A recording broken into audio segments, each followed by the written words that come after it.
the statement that he made about black pilots. Like, if I see a black pilot now, I'm going to think he's not qualified. And people are saying, oh, you took it out of context, because what he was saying was that the airlines were trying to get black and female pilots up to 50% of the pilot trainees. That means that they're going to lower the standards. First of all, that doesn't mean they're going to lower the standards. Women and black people do not have lower standards for becoming pilots than white men. Here's where I draw home the point of white supremacy.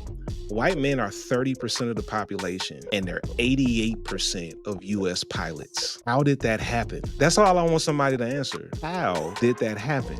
How did it happen that only 30% of the population, but they're 88% of all US pilots? Because if you think that white men are just better fit or better qualified to be pilots than anybody else, that is white supremacy. Because supremacy culture is a system of beliefs, values, and practices that normalize the idea that one group of people is inherently superior to others. So if you think it makes sense that white men, who are only 30% of the population, are somehow 90% of the pilots, if you believe that makes sense on its face, that is white supremacy. If you think standards gotta be lower for black people and women, that is white supremacy.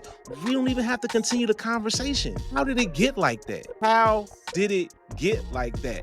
What was the reason, Cardi B? Exactly, Miss Phyllis. For years, they only looked among white men to train and hire as pilots. That is white supremacy. That's how it happened. And see what these white supremacists have done, they've studied us.